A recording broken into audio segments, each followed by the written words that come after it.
Hey gang, I'm Nikki LaCroce, and you're listening to Who the Fuck? A show that explores the power of human connection and the profound resilience of the human spirit through compassionate conversations that help you better understand yourself so you can live with the sense of peace, purpose, and joy that you deserve. Each episode offers a safe space for guests to share intimate details of their personal journey and lessons learned along the way as we all seek to answer life's most important question. Who the fuck am I?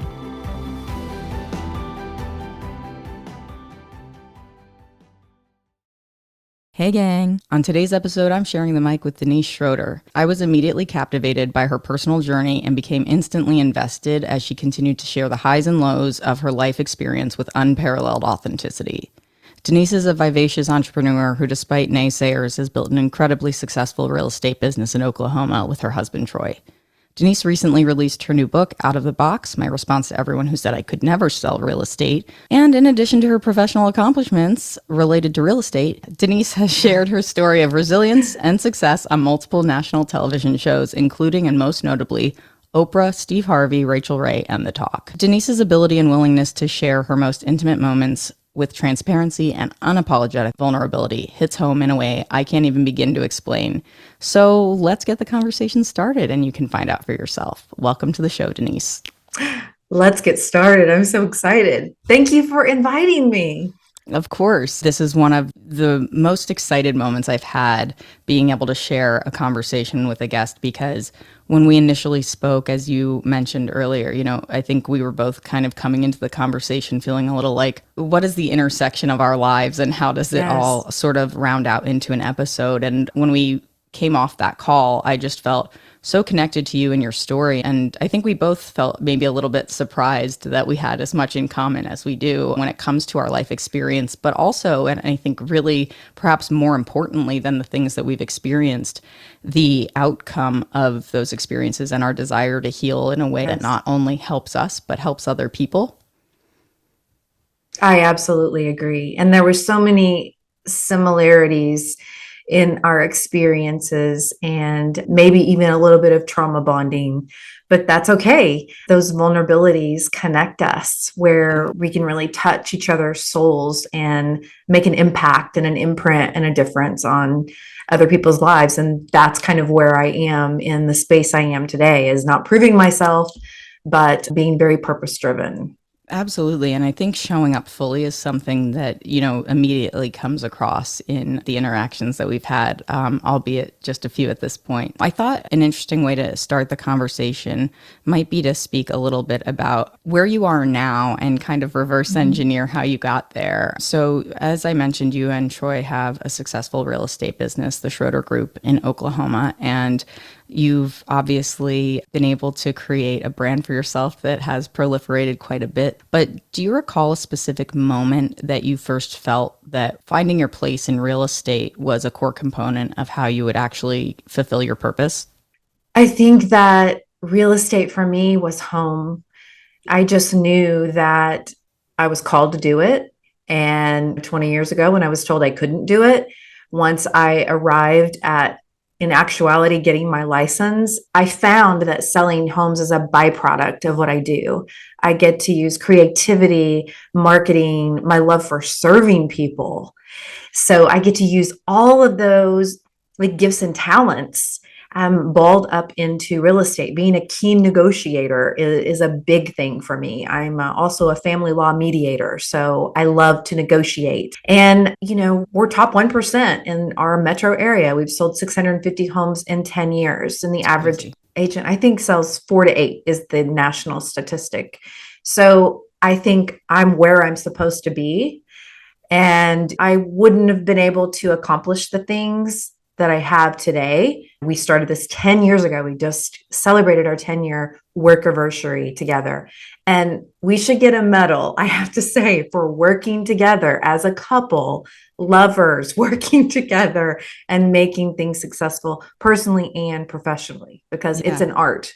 Absolutely. And I feel like that's something that particularly resonated with me when we did first speak, because having met my now partner, Nicole, and seeing what she's done as an entrepreneur for herself really gave me the freedom to find my path and carve out that part of my life that I really wanted to build that entrepreneurial vision for myself. And then I hadn't really had the support to do that yet. So I totally understand how having a partner who's not only supportive, but also involved and emotionally and actually invested in the work that you're doing together, it just makes such a difference. Yes. As we're starting to create a brand and a following, it's becoming more and more apparent how lucky we are to not only Mhm. care for each other the way that we do, but to be able to build that into something beyond even just the relationship as romantic partners and life partners, but to be able to cultivate a working relationship that expands on that and makes it really fun is just so unique. Yeah, I agree. I think that for us, he and I have different gifts and talents and different strengths and weaknesses. And for us, it's just perfect because the things I don't enjoy and I'm not good at, he thrives and he receives energy from, which is kind of rare. Sometimes you have a battlefield, you're fighting over, well, I want to do that. No, I get to do that. And also, I never had anyone that believed in me so much that gave me the freedom to fly because I'm very eclectic, I'm very creative, I'm very free spirited when it comes to just how I want to do things. And I've never had, a wind beneath my wing type of partner. I've always had someone that wanted to clip my wings because they were scared I would leave the nest. I really love that And analogy. So thank you for using that because it's true. It really changes your perspective on not only what you're capable of, but how somebody else's support in that endeavor or many endeavors really just mhm. elevates your potential beyond what you even saw possible for yourself. Absolutely. When I started seeing myself through his eyes, it was it was indescribable, I just got really. goosebumps the way you phrased that because it's true. It's like it took my self perception away from this insecure, historically kind of desperate in Mhm. You kind relationships. of have dysmorphia sometimes when you're looking at yourself, and Yeah, then when you see someone that just purely loves you for you and absolutely has joy when they see you light up like a Christmas tree, when you're using those gifts and talents and totally. executing those when you've been held back and kind of in bondage and just not having the confidence. And so I didn't even realize what that meant. Like he's more of a supporting role. We do a lot of TV stuff and he is along for the ride, but there's a lot of puffing his chest behind the scenes because doing major TV stuff is not his calling. It's not Right. his gifting, but he knows how much I love it and we are a team. Sometimes I go solo, but most of the time we're doing it together. And so I build him up and I help give him confidence because it's not his strength. Now, has he gotten used to cameras? Absolutely. He's gotten used to people being in his dance space, and now he's the comedy of the shows Love because it. he's comfortable with the cameras. But it was a process.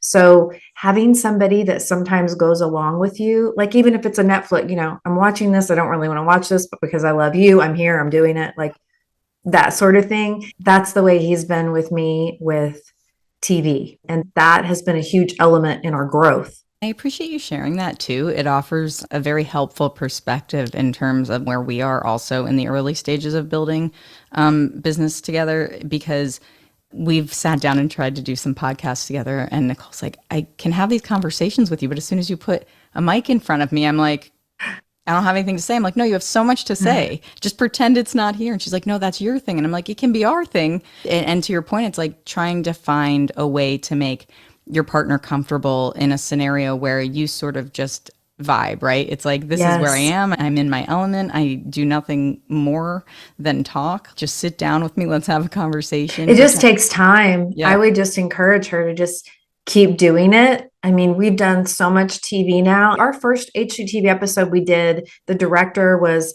really out there and eclectic. And, he said to Troy, look, I don't want to film for 12 hours today. You have a beer.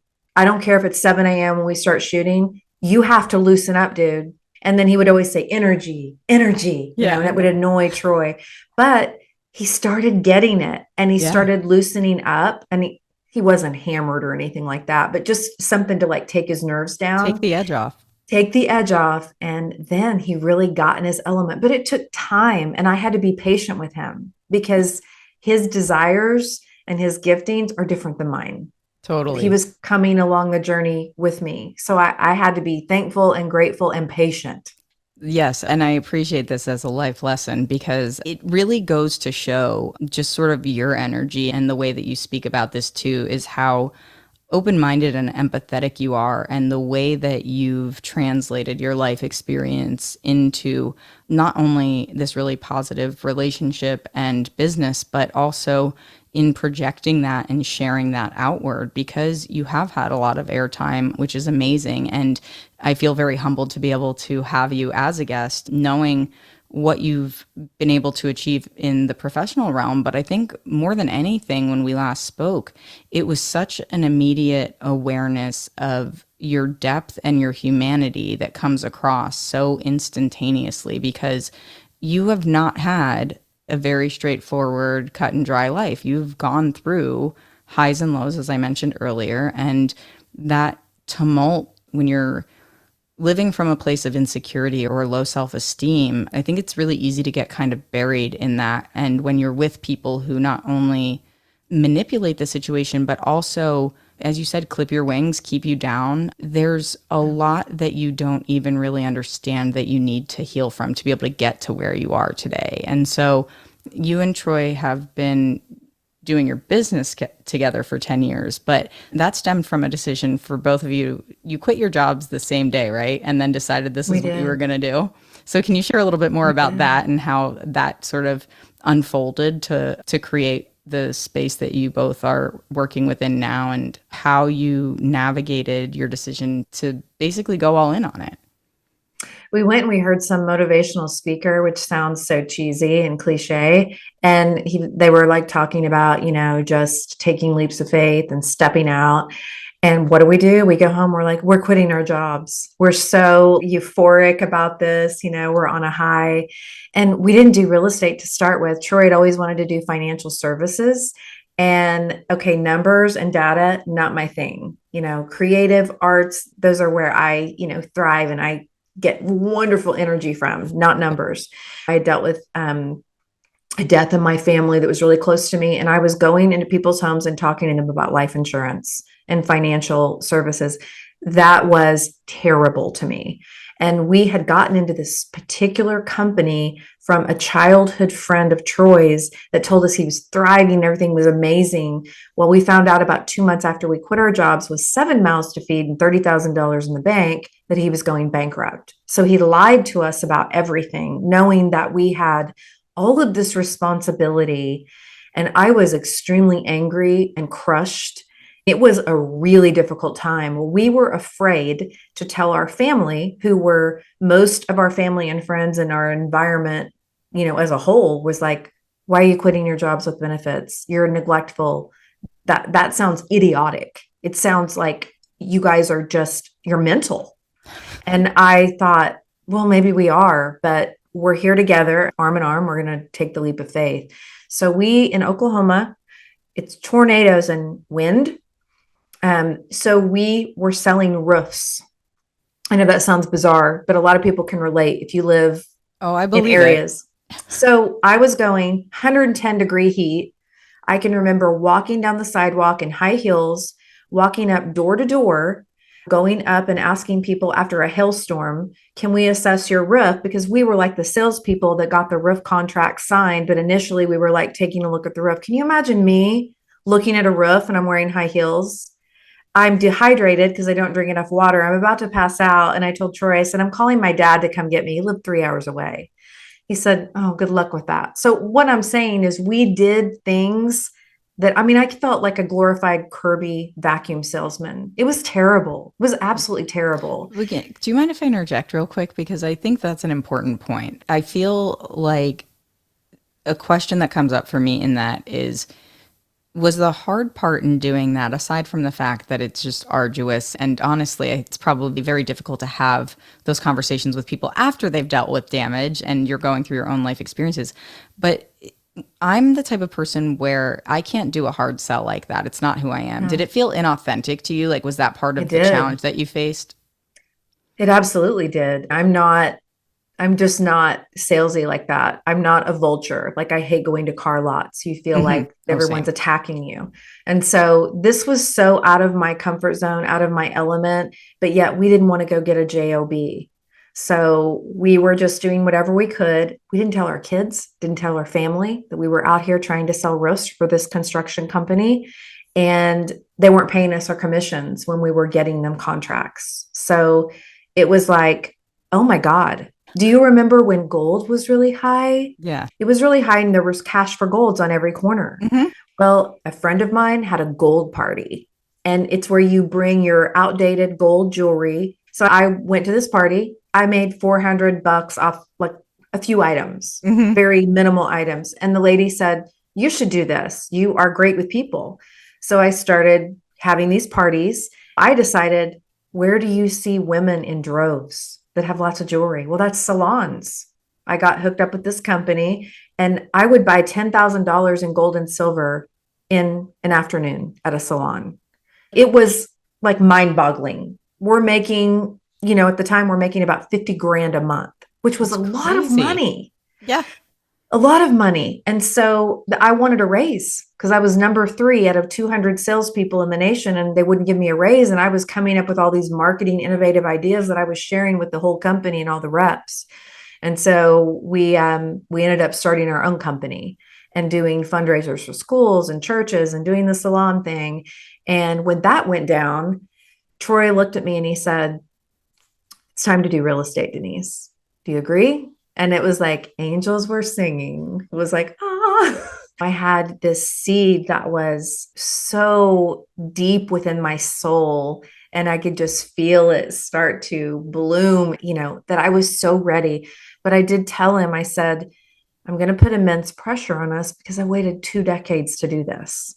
And I know this is what I was supposed to do, even though I needed permission at the time to do it." Something that's really important to note about what you just said earlier too is that you're not really a salesperson, you're not a vulture, you're not going to just kind of Mm-mm. like circle and find what you can, but you were number 3 out of 200 salespeople, and that's because you're innovative, because you're creative, because you connect with people. And I think that's something that can't be understated, because at the end of the day, you can make sales, that's not the question. It's how do you want to do it and what do you want to sell. And I guess that's maybe a question for you, like, do you consider it really sales when you think about it, or do you think of it in a different way? Yeah, it's about serving people at the end of the day. I came from a place in my life where I was insecure from a young age. My biological father, and I call him that because that's all he is. He was a sperm donor. He threw something at my mom, a beer bottle that was virtually full, split my skull open, meaning to hit her. It was not trying to hit me, but I had an emergency craniotomy. I have headaches and migraines to this day as a reminder of this situation. My mom left him, thankfully.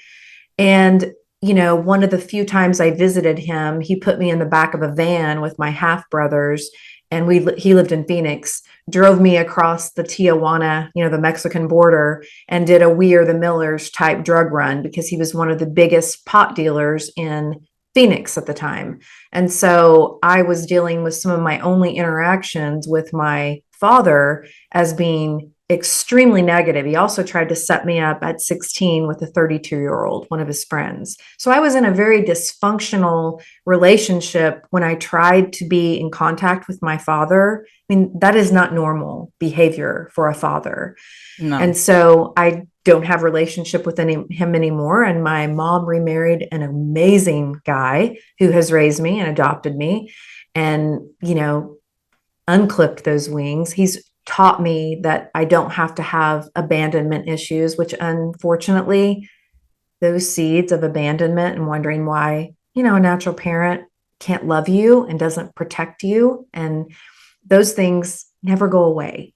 It's You carry them. they're embedded, right? I mean, so much of what happens, especially at those young ages, it's like 0 through 6. I probably said this on a few episodes, but those are the most formative years. And those are the years that we have the Personalities are formed. right. And we have the least amount of awareness other than, your body's retaining it, but you don't understand in any way that is Right. tangible to you at that age. So it's not until you are old enough to understand, and assuming you're doing the work because you realize how it's affecting you, that you can start to unpack that. But to sort of go back and see that experience and those experiences for what they are, and be able to speak about it in a way where you are able to look at your adoptive father who really raised you, who cared for He is my you, father. or your father who's, Mhm.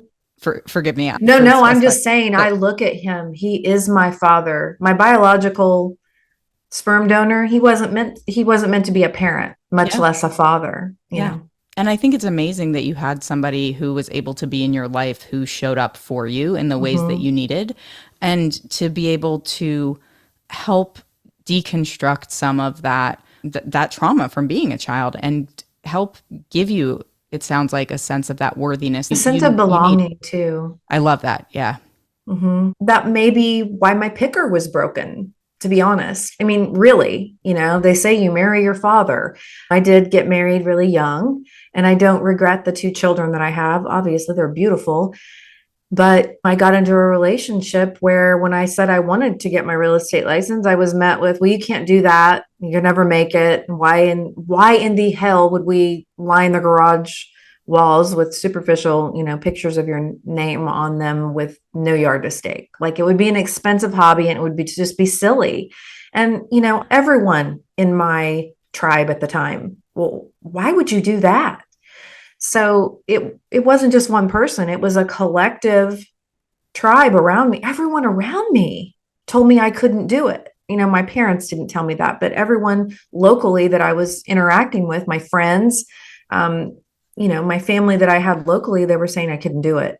So what do? You bury the dream, because when you're in a situation that's toxic, and every decision, every thought, every idea stems from, you're trying to create like peace in your environment. that Hmm. that's that's all I was trying to do, was just keep peace. I didn't want to ruffle feathers. And you come to a point where you realize you've lost yourself. You're broken and spilled out on the floor. I didn't even know who I was. I didn't recognize myself. I didn't like myself. Like, who am I? I'm afraid to even cry. I have to So, cry in a bathroom. so can I ask you a question about that sort of realization about losing yourself? You said you'd gotten married very young. So Mhm. was that something that feeling started to evolve and maybe knot you a bit over time? Or was that sort of a moment where there was this catalyst to just that really intense realization? Because my own experience is that it was sort of a slow drip that felt like Mhm. all the time it was wrong, but I just couldn't pinpoint the wrong. Yeah, I think I knew. I think there were signs that we weren't meant to be together. So it was a slow drip. And then you have, situations happen. My mom was misdiagnosed with a hernia, and she had an exploratory surgery when we figured something is really wrong. And a surgeon was in a rush to get to a college football game and left perforations all throughout her colon. And she was my age, 49, when she got diagnosed. And she passed shortly after she was 50. I was dealing with that at the same time as I was dealing with diabolically donating my eggs, because I'd seen an ad on a reproductive commercial that you can get $1,500 at the time in 1999. $1,500 was a lot of money. It was a retainer fee for me to just have a nest egg to maybe move forward, knowing that I was not in a place I needed to be. It wasn't functional. It was toxic. It wasn't healthy for myself, for my kids, for my husband. I needed an exit plan. And I didn't want to admit, I was ashamed to tell my family, my friends, like, I messed up. I'm a I failure. understand that. That's what I felt like. I think that that's one of the hardest things to overcome when you're making the decision to leave a toxic or abusive relationship, I mean, did you is feel paralyzed? I felt like a slave to fear. the slave to the fear is a really good statement for me, because during the variety of events that kept happening, I just kept justifying the gaslighting because I couldn't get my ex to talk about it with me. It was like every time I would try to make a point about like, where is this money going? Or how did you end up in this situation? What's happening? Because I don't want to be somebody who victim blames or shames. And I'm going to choose to trust you. But at the same time, I now have, I don't know, like a lot of video footage of you taking my car because you've already totaled three of them. So now I have a dash cam. Oh my God. And then on this dash cam, the fourth time you almost totaled my car, I can't see her because it's facing forward, but I can see what's happening. That she's Oh my gone. She's gosh. telling me she's Is working. she aware of the dash cam? Oh, yeah, because she tells the homeless man that she's picked up in my car to go get drugs when he Oh asks my if that's a God. dash cam and does it record. And she says yes. And it's like, I see this footage because I'm like, well, Oh my God. how did the accident happen? This doesn't make sense. What you're saying doesn't make sense. And at the time, we only had one car. So I just take a lift to go get her. It's dark, whatever. And I'm like, what you're saying doesn't make sense. The way the car looks doesn't make sense. So I watched the dash cam footage. I'm not expecting to see what I just described. And so I'm also hearing her lie to the insurance company. Oh I'm my God. literally just, I'm watching this. And then I tell her that I'm watching this and she denies all of it, telling me that this is part of the dissociation that she's been experiencing, that she's been attempting to deal with because of all this other previous trauma. Now, that said, I do believe at some point in her life there was some severe trauma. However much that was or where that line gets drawn between like the truth and the lies, I don't know. That part frustrates me. But at the same point in time, it was like, at that point, it should have been enough, Denise. It should have been like, Yeah. very clearly, you fucking know. Okay. Yeah. This is a red flag times a million. Yeah, I gave the analogy the other day that I was like, it's sort of, when you watch dogs do agility training and they're darting through all those red flags, it's like that was the way I was living my life. And I Yeah. And was you feel like it's almost someone else's life. You're like, is this really my freaking life? 100%. And this is the moment where my moment where it was like, I'm coming out of this. This is it. I'm done. Was me going, this isn't my life. This is not who I Right. am. This is not the life that I'm going to live. And this is not the life I choose to live. You feel like you're being sentenced to a life Yes, and it's a 100%. choice. And to your point, like my mom passed away as I was going through this really heinous divorce. And then when I gotten home from losing my mom, she violently assaulted me and then denied it and had our couples therapist tell Oh the my goodness. police that I was the abusive one. And I was like, if I didn't already have the conviction that I had, it was like you made it real, real easy to walk away without feeling like, well, what if, right? Because all those Right. years were the what ifs, what ifs, what ifs. No, at this point, there's nothing else to say. It's over. You've made it very clear that it's over. We're done here now. Now you're just in survival mode to make sure you can get out and you can support Mhm. yourself both emotionally, financially, et cetera. And I know we both went through extremely expensive, aggressive divorces. And that part amidst losing a parent is like the most emotional turmoil I've ever been in my entire life. Do you feel the same way? There's always healing to come. There's always growth to come. There's no arrival. It's been 20 years since my mom's been gone, and I still can get triggers just from missing her more immensely than other moments. But I Yeah. think you get to a point like you were with your ex that I just began to see red. Like I felt numb and Hmm. paralyzed, and I started feeling anger at myself. Like, why am I allowing myself to subscribe to this shit? Yeah. Like, if I don't rescue myself, no one else is going to. So I had to take the steps, and donating my eggs was part of it. Then I got intense therapy 2 times a week and, told my counselor I'm too broke to be fixed, but have at it because I'm going to be your poster child. And, it was a beautiful thing because we reprogrammed, we rewired. I truly rediscovered who I was and did an autopsy on who is in my life, who is influencing my life, because it played such a role in this outside noise and chatter around me in the belief system in myself. And I was starting from scratch. And so that meant I always thought people were, plucked out of my life, were taken, But really, I just had new people transplanted in my life for that season that needed to be there.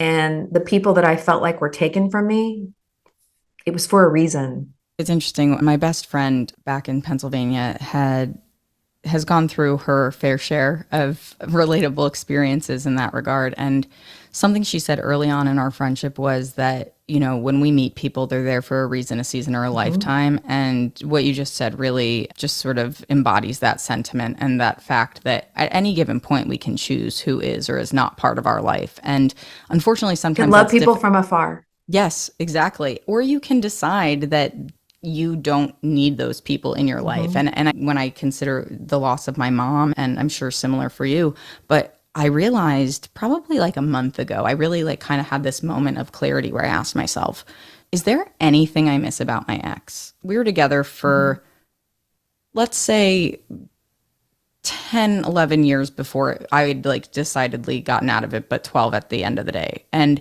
then married for 5, almost 6. That's a long time. I was in my early 20s when we met. She was in her early 30s. So this was a big chunk of my life where the self discovery could have been happening, but it was stifled. And Mm-hmm. it gave me this sense of awareness about how, like, I don't miss anything. And that's terrible that I was in a relationship for so But what did you long. learn from it? Well, So much. exactly. Thank you for that. Yes, exactly. It was such a moment for me to be able to look at it objectively and ask myself that question. And when I think about these moments that I would have sitting in my house worrying about her because there was constantly like, what's going to happen? Is she going to be missing? What's going on? It was like, I would think about if her chair was empty. Mm-hmm. And it made me sad in the sense of, or not even sad, it made me fearful of what that would feel like. But there was not anything to miss because there was no substance to our relationship. That's huge. What you realize, because I mean, I feel the same way. I feel like that for me, God has used my failures and mistakes and trials and train wreck situations for me to be a beacon of hope and a lighthouse to others. It's not a hindrance. It doesn't make me damaged or too broken to help other people. It actually gives me credibility because that's how we connect to other people if we are open and vulnerable to sharing that grit and like I said before, the really darkest places of our experiences in our hearts, we can help other people, inject hope that they can make it through. They can get out of that relationship. They can move forward. They can take the leap. They can start the business. They can reinvent themselves. But we just need other people sometimes to pull us up or just to take us arm in arm or be on the other side of the tunnel, in the light where even though they're in the complete darkness, they can hear our voice, even though it Mm-hmm, might be small and more quiet, but they can hear us mm-hmm. and it brings them to the other side. And I think that that's such a beautiful thing. And, my sister has had a lot more difficult time, I guess, in her grieving process. It's been, longer for her to process through things. She was 21 and I was 29. And so she was very young. And, we all grieve at different places in our life. But I always tell her, I had to make a choice. I felt like I walked around with an elephant on my back for a lot of the relationship I was in, and especially trying to figure out how to grieve my mom, how to deal with this broken, disastrous relationship that I was mourning because I had children and I didn't want to break my family apart. All these things, but I had to make a choice.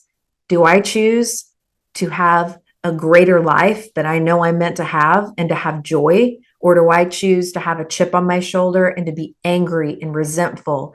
I do not choose that life because I'm giving power that I'm not giving away. I'm taking my power back. And so I don't have a chip for my biological father. I don't have a chip for anyone I've ever been in a relationship with because there's been so many lessons in it that when I was going through it, I remember thinking, what have I done? God, Mm-hmm. what have I done to deserve this? When really now I'm like, God, there's treasure in trauma because You, I'm thankful for it because it built a warrior in it, me. it's great to hear you say that, Denise, for a couple of reasons. One, I think it's super important to acknowledge that you recognized that you didn't want to perpetuate this victim mentality, and which I think is really important when you've gone through a lot of trauma. Because my ex very much leaned into that and used it as a mechanism by which to manipulate me, I was very keenly aware that was something I didn't want to do. So it made me very transparent about my own experiences going into my next relationship, which was super on the heels of all of that. And I was not looking for it. So it very much happened in a way where it was like, I know that for me to be able to be the best version of myself, and I'd been doing the work for a while, I'd been doing the twice a week therapy and going in and being like, I am doing it. I am not paying for this and not getting some sort of result out of it. Like, I am not giving my time to this if I'm not coming out feeling like I've achieved something for myself. And so having the ability to step away from those situations. I mean, don't get me wrong, I've had the resentment. There are still moments where it happens, but I agree with you wholeheartedly that you have to make the choice for yourself that every day. exactly, and what you want and what you feel is right for you is still possible regardless of anything that's happened in the past. And I think that if we are truly honest about why we hold on to some of those things, or are unsuccessful maybe in getting over some of these humps, either as quickly as we'd like or overall as human beings, it's because there's some sense of familiarity in those wounds. And it's easy to slip into this sense of what that was like or feel that shame or guilt about staying for so long. But to kind of bring it to the beginning of our conversation, having a partner who also helps ground me in who I am now and what they see in me gives me a greater sense of self and security to be able to look at those situations, to your point, acknowledge what I've learned from them, and at the same point in time, be really proud of myself for leaving the situation, regardless of how long it took, regardless of how I got there, because at the end of the day, I'm not there anymore. And it doesn't matter whose fault it is. There's two sides. We all contribute Yep, to exactly. mistakes and, successes. So when I was like starting to do the work with therapy, I can remember telling Kathy, was her name, I said, I am determined. I don't want to let the unhealed parts of me break other people because I needed to be the best version of myself. I had two kids that were depending on me. I was like the rock of our family. Everyone always looks to me. I'm the counselor. I'm,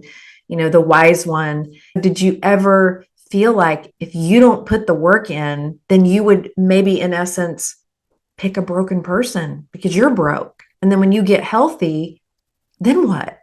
Yeah, it's a really good question. And I have to say, one that I probably haven't explored a lot myself. And I think that it's partially because I got very, very, very, very lucky in meeting my partner, Nicole, as quickly as I did. And because our relationship stemmed from a very instantaneous, very serendipitous friendship. But I will say that when I started going to therapy, I was so much more reserved and concerned about how I would be perceived by my therapist. And I wasn't going initially for all the reasons that I ultimately ended up needing to go. But I felt really grateful that I had been in therapy for 2 or 3 years at the time when it all really hit the fan. And between the things that were happening with my ex and then losing my mom, which was my greatest fear, and I talked about it in therapy. So witnessing my therapist's face when I told her that my mom died was like, yes, this is what's happening right now. I'm fully aware that my life has exploded.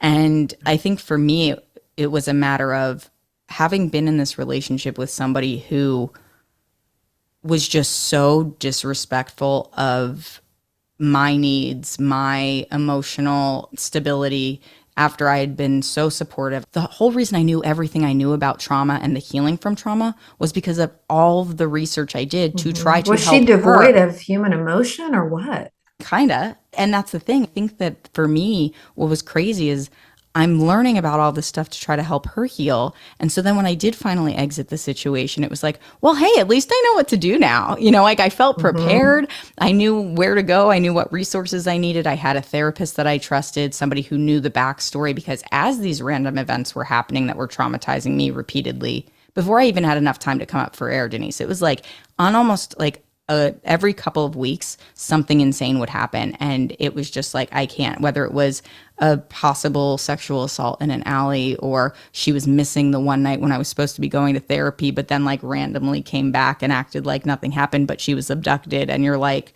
Oh my I, God.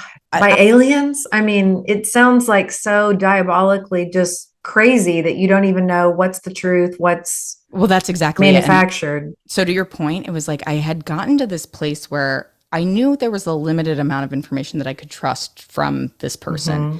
And I knew that the only thing that I could do was try to heal myself to be able to sustain and It's like you build needed to go to from it. Al-Anon. Yeah, I mean, honestly, it was because the crazy thing too is that during all this, I was still working full time. Like I didn't have time off, and it was like she wasn't working. I would joke around that the story of my life was writing itself, and it's just it was so. In retrospect, it feels like such a different life, and because it is. But like Yeah. to your point, walking away from it and going, "This isn't my life. That's not what I'm trying to live here," and then turning around and being like, "This is where I'm at now." And being able to see how the work that I've done has translated into such a healthier life. I will say, I think I sidestepped getting into something toxic because I had joined an app literally just to see, because I was like, it's been 12 years. I don't know what's happening out there. I need to know. I need to figure out what's going on. And I was like, ooh, this is terrible. I hate it. And then I was chatting with a couple of people, and there was one person that I could just tell. It was like the depth of the conversation wasn't there, but I thought she was attractive. And I was like, well, like, I want to prove to myself that, like, I could get her if I wanted to. But at the same time, I'm saying to my friends, like, I know that this is a bad idea. I know it would be a bad idea if we met up. Like, I can just feel it. I know it's toxic. I already know this. And then thankfully, Nicole and I became friends, and then it just rapidly evolved. So then I Thank didn't even have to God. think about the mistakes I would have made. So I feel like I lucked out a little bit. Your picker was still broken. It was totally still broken. But she was like, no, no, no, no, no, this way. Exactly. I'm thankful for that. Gosh, I even Dodged like, a bullet. I tell her, thank you for letting me leapfrog the dating scene. It seems terrible out there. So Denise, one of the things that, I'm really curious to know, because it's so easy to talk to you. Have you always felt inclined to speak this openly about your experiences, or were the experiences that you had really the catalyst to share your story more broadly? I think that when I went on Oprah, that was in 1999. That was, a hot minute ago. I realized it was very gratifying. I was able to detach from worrying about what my small town, 8,000 people in my hometown were going to think about me getting on here and talking about hormones and not wanting sex because I had no testosterone. It wasn't because I was postpartum depressive. It wasn't because I was crazy. I just needed someone to take my blood, which I couldn't get anyone to do. I learned that there's such a beauty in sharing things, and that people, they want to hear everyone has a story. We all have a story. And I learned that you don't just have to share it, but I learned how to show it and express it so that people can feel the depths of pain and also, the joy. So I think for me, it wasn't always easy, but from that moment, I realized that the power of me writing and teaching and speaking and coaching, it just continued to get better and bigger and bigger. The more confident I got in sharing, and the more vulnerable and the more layers I peeled back, the larger my opportunities became. And it Yeah. just snowballed. That's Yeah. the only way I can really explain it. Well, I And think, and I know I'm enough now. I am enough. The soundtrack in my mind 23 years ago was, I don't have what it takes. I could never make it. I'm not valuable. No one else would ever love me. That's what I was taught. No one else would ever love you, and you're not enough. And today, all those things are so opposite. And not only do I say the things to myself every day, but I believe it yeah. with every fiber of my being. And every day when I put my foot on the floor for the first moment of the morning, I remember I don't have that elephant on my back. I'm not in that dark place. I am loved. I have someone that I'm with that supports every dream, every idea that I have. And there's so much beauty in that when you have people around you, like your tribe is so valuable. I did an autopsy on everyone that was in my life. And I honestly had to cut probably 75% of the people that I was spending time with and that I was allowing to pour into my life. And it wasn't in a positive way. Mm-hmm. And now we've focused on who is in our life that lives life beautifully personally, like their relationships and professionally, and focusing on people that have gone before us. And they don't have to be in our industry. People that just are wiser than us, we allow them to hold us accountable. And, they are the first people that hold their pom poms up and cheer for us for the smallest victories, but they also get down on their knees in the dirt with us when we're in the trenches. They're there with us to help pull us up and to say, don't quit. You've got to have mentorship and coaches and people around you. It's so important. Not Definitely. just people you're in relationship directly. You got to have those other people that you give permission to help you, Right. because I didn't have that before and I felt so alone, so Definitely. alone. Well, and I think the point that you make too about how community is so integral to our healing is Mhm. so relevant because I think I had mentioned when we had initially spoken about the book that Oprah actually had done with Dr. Bruce Perry called What Happened to You? And the premise being that we should stop asking what's wrong with you, but ask what Mhm. happened to you because there's a reason Yes. for why we are the way that we God, are, that's as we so were saying. true. And the thing that came out of that book, yes, it's a spoiler, but I think, there's far more to the book than really the end result of it. But the most powerful thing that can heal us as human beings is connection with other people. Yes. And so, as you were saying, like you get out of bed every day and you stand up and you realize that there's all this beauty around you. And it's important to acknowledge that gratitude plays such an important role in our lives, especially when you're coming out of some sort of darkness, because it gives you a new perspective on how meaningful it is when you have something that feels, as you said, just like a beautiful life, beautiful people in your life, the type of community that not only supports you, but challenges you in a good way and gives you a sense of accountability, as you pointed out. I believe that that is part of what is really difficult for us as individuals. When we do something wrong or we do something that we perceive to be wrong or somebody perceives to be wrong, we start to feel some sort of guilt and shame. And then we don't want to be accountable to it because, at least this is my experience,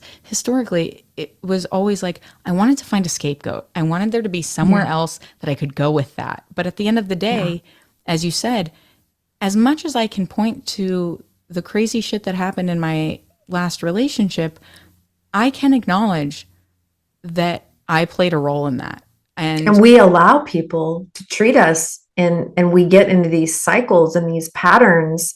I was a participant in that too. I never put all the blame on other people in relationships. Yes, there were some insane things that I had no control over, but I do like to be accountable in my path of everything I did so that I can move forward and I can grow and evolve from that. And that totally, is ownership. And so, and part of that's being young too, I right? I agree. Yeah, mean, I mean, I think the most amazing things that have ever happened to me have happened on the other side of sheer terror. And that's always been stepping out, taking the leap. But man, if you do it, the rewards, it's the fruit comes. You've got to step out, you've got to be brave. I had this newfound confidence because I wasn't used to having people around me that were breathing life into me. I was definitely. used to just having all these naysayers everywhere. And it's just like, how do you even function in that? Yeah, like you, I have a supportive family. I'm very fortunate that I have a variety of friends in many places. And at the same point in time, it wasn't that I didn't have support, but I think that I didn't even know what support I needed. And not even Mhm. speaking to the relationship stuff, because much like you, I was swallowing that and I was just like trying to live my life so I could figure out what was going to happen. But once I was out of that situation, I saw how everybody really showed up. they were like, we didn't know, and we didn't know what we could do, or I should have said more, or should have done more. And I'm like, you need to understand, I don't blame you for any of that because Right. A, I wasn't transparent about it. And B, even if you had said something, I know as well as you do that I wasn't going to do it unless I was ready or wanted to. So at the end of the day, really giving ourselves for a long time, I was like, stop fucking saying this to me. But it's like giving yourself grace and being able to really sit with, the growth that you've accomplished and be able to look at the people around you and feel safe, feel Yes. psychologically and emotionally and physically safe in your community of people is such a blessing and such a sense of just that release, that lightness that Hmm. comes with the joy and the gratitude and the fulfillment of creating these deep, meaningful connections with people who you can support unconditionally and who support you unconditionally really translates into such a tremendous amount of transformation. Well, and it's not just that they show up, it's how they show up. Definitely. For me, as we've grown and become more successful, it can get lonely. I choose to work at home. I don't work at my market center or my brokerage Hmm. because I am very selective. My circle is tight on who I trust and who I spend my time with. I channel my energy. I'm very, very careful about my environments now more than I used to be. And so I work at home and I'm extremely productive and I can be social. I get so much social interaction with my clients Yeah. that I don't need to go hang out and deal with catty office politics. It's not where I might want my energy to be devoted to at all. So I've been able to make those decisions in my life and it's been really healthy for me. So I think that owning that you have control of your environment as much as you can. I know if you go to a job, you can't really control, who's in the cubicle next to you or whatever, but we do teach people how to treat us and we can control all that we can. It's an art, but I've become very good at keeping my circle tight with people that I know I can trust implicitly. Definitely. It's not the quantity, it's the quality. Definitely. Definitely. And I think that's something too when I consider I've been in corporate jobs for most of my life. You So work at home now? I do. I Okay. have been for several years actually before COVID. So that was sort of Oh, convenient. good. I had the ability to go into an office a little bit at points in times, which was nice because I do think sometimes the in-person socialization is, I mean, honestly, that's why I would go. And It's like team camaraderie, yeah, 100%. So the last large corporate job I was at was Amazon. When I left the relationship that I've been talking about, I also very shortly thereafter left my job at Amazon. But it was one of those moments where, because I was leaving this abusive relationship and also leaving a company where I felt like I didn't have autonomy, I felt trapped, right? A slave to the fear mm-hmm. of what happens if I leave. Like, what's Right. going to happen? Where's my stability? That challenge of acknowledging that if I want the life that I want, then I have to go out and get it. And it comes back around to the decision that you and Troy made. It's like, if we're going to do it, we're going to do it. Let's go. And And do so, it now exactly. before you talk yourself out of it. And that's exactly it. I've spent too long building a life around everybody else's expectations. And this is the time for me to really care about what I want and prioritize what I want. Because, much like you said at the beginning of this conversation, I know that my purpose is to connect with people. And I know that there is some way for me to create a life out of conversations like this, because I very much like you believe that everybody has a story and they're all worth hearing. We just need to give people the space and time for it. And so when, you give yourself the permission, as you said earlier, to live the life that you want, then you stop questioning all of those insecurities that you had earlier and you just run with it. You kind Yeah. of like you've got the baton and you're just gonna run the rest of that race with it, no matter what it Run, takes. Forrest, run. Yeah, exactly, exactly. At the end of the day, it really just comes back to being able to feel secure in that sense of self Mhm. and being able to make sure that you are in an environment that is supportive of who you truly are and what you want out of life and being uncompromising with your own happiness. And I think that sounds like something that we've both maybe learned the hard way, but have definitely come out on the other side. Yeah, I mean, I've learned to say no. That used to not be something in my vocabulary because I had, the disease to please, like a lot of us do. But I'm not afraid to say no because in saying no, I can say yes to things that are really important to me and that I can do that are more impactful than saying yes to everybody. And I can't be everything and everybody for everyone. Right. And that was something that I had to come to terms with because for a lot of the people in my life, I was the person they called for advice, the person they called when they were in a fire, the person they that was their encourager. And we can't be everything to everyone and then have enough energy at the end of the day for our spouse, our partner, our relationships, Yep. And so I learned I am very mindful of my energy during the day. I can't be on E for Troy when Totally. we're not, I can't do it. And for yourself, right? I think that's the other part of it is, I mean, you and I both learned in early Oh, for relationships. sure. I mean, the whole you can't pour from an empty cup couldn't have been more No. true. And it was like I was parched for a decade. And Yeah. now I feel so rejuvenated in being able to not only fulfill the needs and hopes that I have, but to be able to help somebody else achieve their dreams. Yeah. No, It's so rewarding. I it mean, it is. really is. It is. It really changes the way that I look at the world. Is there anything that you would want to tell your younger self now, knowing all that you do from the experiences that you've had? Probably not to allow other people to steal your dream because they don't have one of their own. Because from a very young age, I was very independent and knew that I was meant for something great. And it was going to be surrounded by serving people. My grandfather had told me from a very young age, I don't know what you're going to do with your life, Denise, but you're going to be a difference maker. You're going to be a game changer. You're going to be a disruptor. You're going to be a barrier breaker.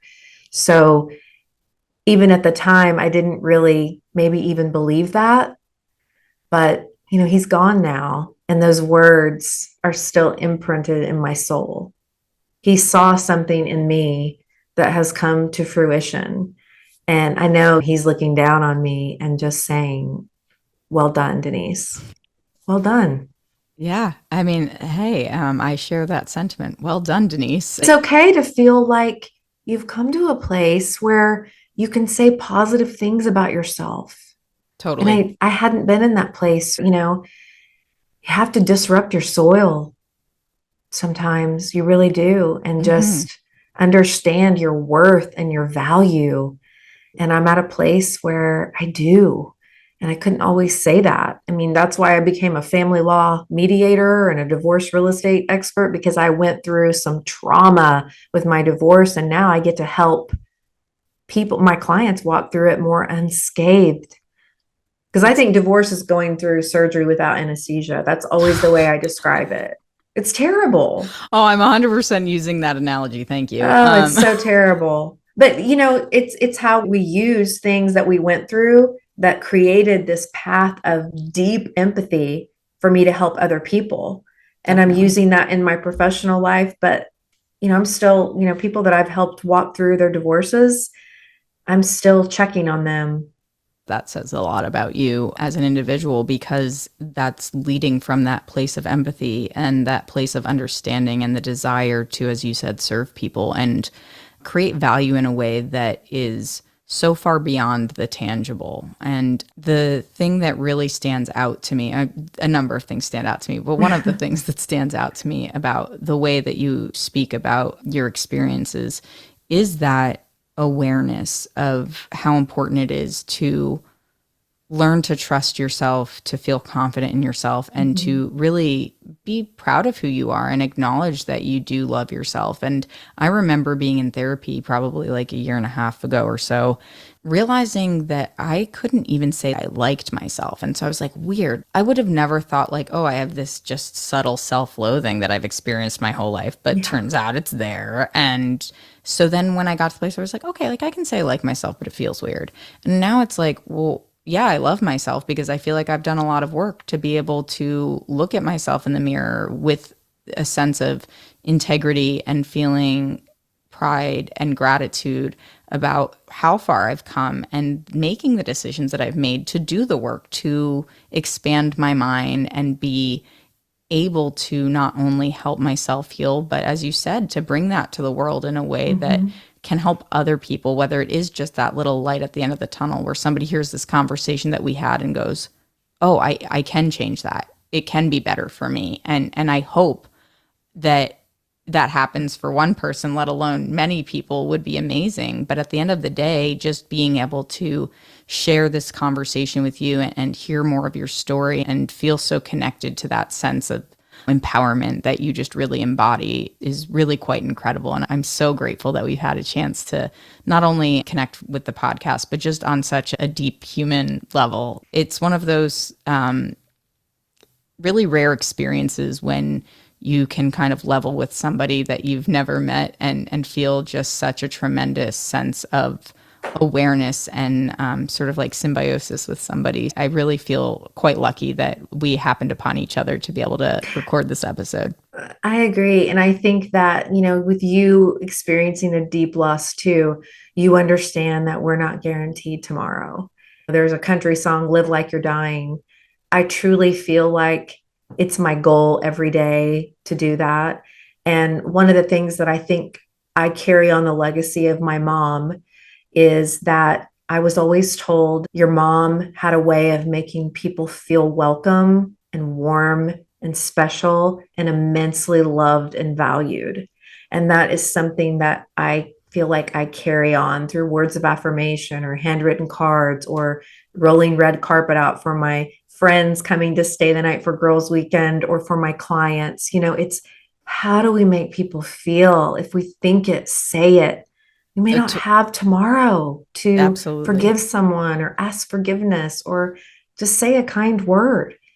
So that's my encouragement is, we all have a story. We all do.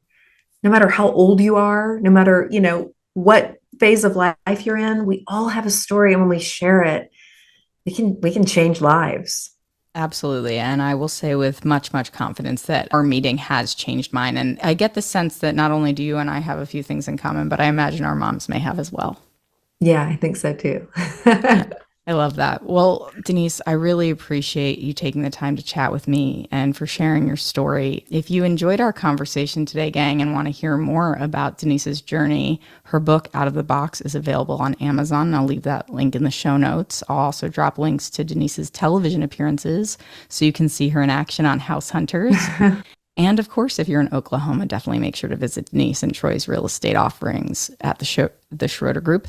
And that is deniseandtroy.com. And you can also follow Denise on Instagram at Denise Sells Oklahoma. And on TikTok, you can follow at Troy and Denise. Follow us for all our shenanigans. Yes, exactly. Who knows what will happen next?